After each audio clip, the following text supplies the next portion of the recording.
Hi there, my name is Seaton Tsai, here to have a lunchtime conversation with John B. DeLeon, who's currently running for Baldwin Park School Board. Now, John, thank you for joining me for lunch today. Thank you for having me. It's a pleasure to be on. So, this is an opportunity to have the voters of Baldwin Park make an informed decision, and I'd like to give them a chance to get to know you better, get a little bit of knowledge about your background, your views on education. Does that sound fair? That sounds great. Okay, let's get into it. Now, John, you currently live in Baldwin Park, but have you always been a resident there? I have my family first moved to the city when I was in second grade, and I've lived here almost continuously up until today. I went to USC, um, and so I lived on campus for a portion of time. I went to UC Berkeley, and I lived up north. But aside from those periods, I've almost continuously lived over here. And I imagine you went to public school. It seems like you went to public school all your life in Baldwin Park, correct? Well, I did. I went to Kenmore Elementary in second grade, and then I went to St. John the Baptist for third through fifth grade, which is a private school here in Baldwin Park. And then I went to Tracy Elementary in sixth grade, and then seventh and eighth were at Sierra Vista Junior High School, and then I went to high school at Sierra Vista High School, where I graduated in 2001. And after graduating high school, where did you go for college and any education thereafter? I attended the University of Southern California, Fight On. I graduated in 2005, and then I went to the University of California, Berkeley School of Law when I graduated in 2008. And so you graduated in 2008. You've been an attorney since graduation. You've been a Baldwin Park resident all your life. Why run now? Well, I think that that our kids are going through a challenge. I think there were many well-adjusted adults who had difficulty dealing with the pandemic, let alone children. And I saw how my kids were negatively affected by the virtual learning. As we all know, in person is just not the same as through a computer screen. And so I saw the negative effects of the pandemic, and I also see just how many more distractions my kids have today, and just with social media. And and so, based on this, I know that schools need to work a lot harder to get kids engaged. And so, I'm running for school board because I think that we as a community can do more to support our schools and bring in experiential learning opportunities, learning by doing, to get kids sort of up and out of the chair and doing things with their hands. And get them excited about going to school and excited about learning. You mentioned experiential learning. I imagine you were involved in a number of extracurricular activities.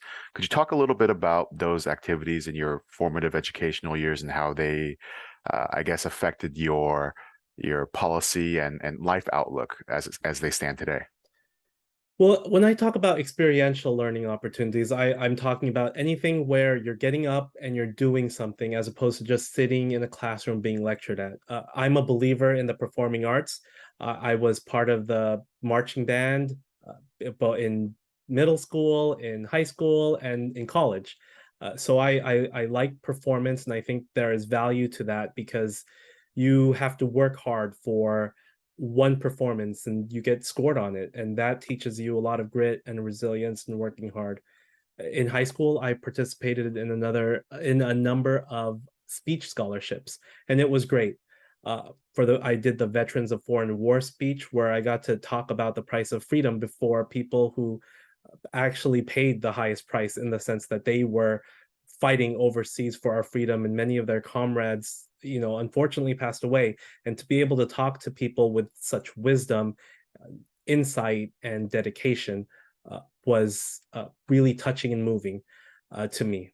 At the University of Southern California, I participated in a mock trial where students put on all aspects of a trial, from the opening statement to direct and cross-examination and closing argument.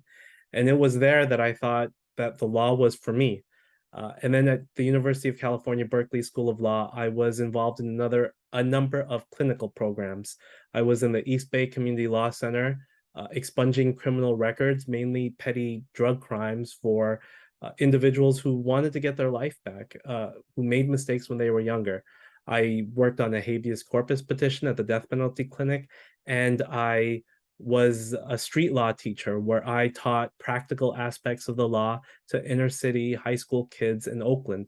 And it was also there where I saw the measurable effect of teaching kids about their legal rights, responsibilities, and duties, how that changed their outlook and their perception of the world around them. And so it's because of these experiences that I think getting kids excited and learning and up and moving and doing things at an early age, at a young age, really sets them up for a pathway to success. It sounds like you've done a lot of great things. Where do you see the most opportunities for growth for education in Baldwin Park? I think in Baldwin Park, there's a largely untapped resource of getting the community more involved in the schools. Uh, of course, parents who are able are as involved as they can, and I understand that there are some parents that simply are not, especially in my community. I live in a largely low income community where northwards of 80% of our kids are on free or reduced lunch. And so for some of these parents who are working multiple jobs, they simply just don't have the ability, and their kids shouldn't be penalized for that. But if we can get adults, safe adults who are vetted, involved in our schools through mentorship programs and through experiential learning opportunities, I think you can make a big difference in the lives of a lot of these kids. I know personally, mentorship has played a big role in my life. I am an immigrant, and no one in my family was a lawyer before I became a lawyer. So when it came time to apply for law school, to go to law school, I was largely on my own.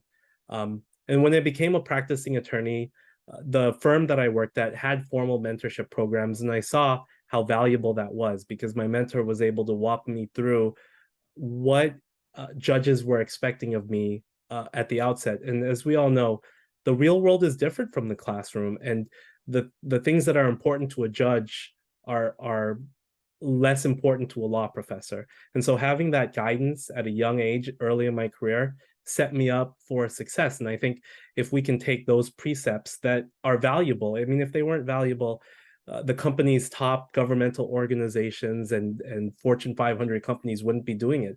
But they all have formal mentorship programs because it works. And so if we can get it into our classrooms and get our kids working with safe adults, I think that will set them up for success. Now, you yourself went through the highest levels of higher education, all the way through graduate school and professional school. But as you know, college and higher education may not be for everyone. There are plenty of students who don't see themselves going to college. What would you like to do in that regard with the Baldwin Park school system? What sort of opportunities would you like to provide for those types of students? Well, I my kids went to a no excuse university, and I think it's good for what the founders thought it to be, which is encouraging kids to go to college and letting them know that they have the capability of attending a 4 year degree. But at the same time, not everyone's built that way. You can't just Not all people can just sit in a classroom and get lectured to for 50 minutes. Some kids want to be out there, want to be working with their hands. And if you send the message that they can only get a good life if they go through college and they're sitting in classroom thinking this is not for me, then you're really leaving a lot of kids behind. And so I want to introduce and promote career technical education as a viable alternative college to let these kids know, hey, just because you can't sit in the classroom and you'd rather be outside working with your hands, that doesn't mean that there's no future for you. In fact, there's a great future for you. There are a lot of careers, a lot of really good careers that pay well, where kids can go with a high school diploma, careers in the construction field, in hospitality, in medicine. Uh, and so, look, we stress diversity when it comes to our schools, and we often look at the external factors of diversity, which are important, but there are internal factors of diversity when it comes to life, how you think, the way your brain's wired, what your experience has been, and those types of diversity that type of diversity should also be honored. And so if kids are better set using their hands and working outside, we need to honor the way that their brains are wired and show them what their pathway to success looks like. Great points. John, really quickly, we're just about out of time, but would you like to give the voters of Baldwin Park any other information about your policy outlook, any sort of plans or goals you have for the future if elected? Well, I had, my focus in this race and in my life is success for our future. I think as like all parents with kids in school, we looked at the school shootings of late and we think this is awful. What can we do better? And what is apparent is you can only harden a school site so much. And even if you have the best paid police force, there's no guarantees that that will protect your community from this. From my experience and what I know is that successful kids are less likely to engage in violence or engage in this type of wrongdoing. And again, growing up in a post 9/11 world, when you hear about terrorism and radicalism, a lot of it stems from a lack of hope, a lack of job opportunities, a lack of a sense of what the future can look like. And so I'm really running because I see that in our kids and I want to make a difference and I want our community to make a difference in our kids' lives. I want us to be invested in them because they are our future. They are our most important commodity and they deserve to get as much opportunity to succeed as we can absolutely provide. And I have ideas of what we can do better based on my own experience growing up in the Baldwin Park school system, based on my own ideas being a working professional, and just based on what I think works. And I want to bring that message to the community, and I hope that they'll listen because I think successful kids lead to safer schools, and that makes a better community. John, thank you so much for joining me for this conversation. Very quickly, if voters want more information about your background or policies, where can they find that information? They can go on my website, johnbdeleon.com. I have a Facebook, which is John B. DeLeon with the number one. And my Instagram handle is DeLeon, the number four, BPUSD. And I'm more than happy to engage with anyone who wants to talk and who wants to help our kids be successful, because at the end of the day, that's the most important thing. John, again, thank you so much for joining me and take care. Good luck with the election. Thank you, Seaton. Bye-bye.